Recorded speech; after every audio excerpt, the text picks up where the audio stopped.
This might look strange, but these falcons aren't flying on a normal passenger trip.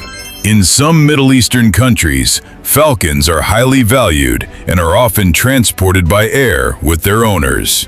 Each bird is carefully handled and sometimes even gets its own seat. The hoods over their eyes help keep them calm and prevent them from getting stressed during the flight. Since falcons are important hunting birds and can be worth a lot of money, owners take extra care when traveling with them. That's why seeing dozens of falcons inside an airplane is unusual, but not uncommon in that region.